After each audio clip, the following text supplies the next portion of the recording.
Anglo-Saxons, Vikings, and other invaders of this island created a language that would go from being the lingo of the poor peasants to the most spoken and studied language in the world. How the hell did that happen? Hey everyone, welcome back to Learn English with Benji. Today we're diving into an extremely interesting topic, the history of my mother tongue, English. We'll discuss invasions, borrowed words, and even grammatical complexities that are no longer in the language today. Let's get into the video. Our story begins around 5 AD with the Anglo-Saxon migrations to England. There were three main tribes, the Anglos, the Saxons, and the Jutes, which sailed across the North Sea from what is now Germany and Denmark, landing in Britain. They brought their Germanic languages with them, and they formed in that time period what we now know as Old English. Think of words like wife from the Old English word wife, or king from the Old English word cunning, and house from the Old English hus. While some of these words have survived, Old English is basically unrecognizable to native English speakers.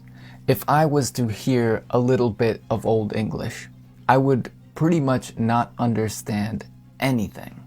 This is due to an extreme difference in vocabulary and grammatical structures. Here's a quick example of how it used to sound.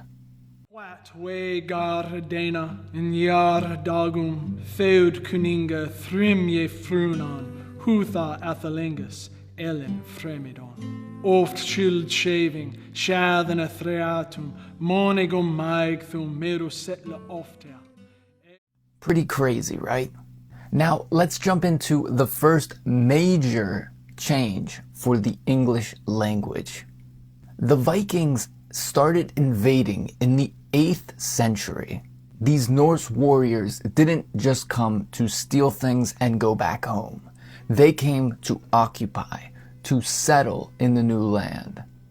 Of course, being that they already had their own language, Old Norse, this dramatically affected Old English.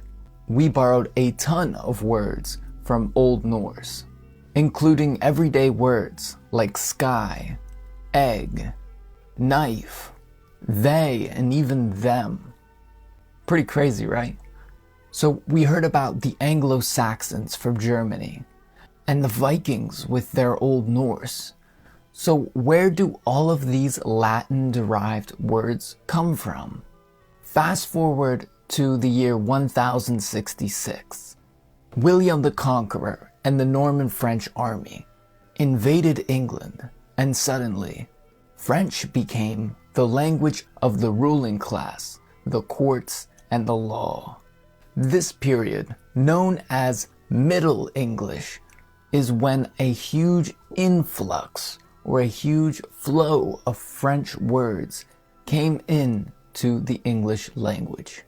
Think about words like justice, court, and government, which all are of French origin. This is why with some concepts we have two different words. For example, we have the word cow, which comes from Old English. However, the word beef comes from French. This is because the people who spoke the Old English were the peasants or slaves, and they would take care of the cows, while the ruling class, the French speakers, would eat the cow meat, which they called beef. Over the next few centuries, English regained its title as the main language in England. But during that time, the language had changed so much. It had gained so much vocabulary from other languages, and it had even lost a majority of its extremely complex grammatical structures.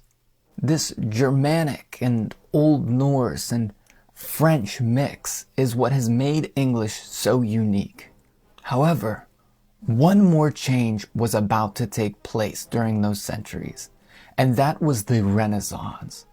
During this time period, lots of interest grew for classical languages like Latin and Greek. This led to another wave of borrowing words, giving us words like science, democracy, and even literature. And as England began colonizing many different parts of the world, we also got even more borrowed words. Think of the Hindi words shampoo or bungalow, or Arabic's algebra and coffee, and many others. And even today, English continues to evolve and borrow new words from different languages due to the internet and globalization. Think of words like karaoke, tsunami, and even emoji, which are all from Japanese. So, as you can see, the history of the English language is complex but extremely interesting.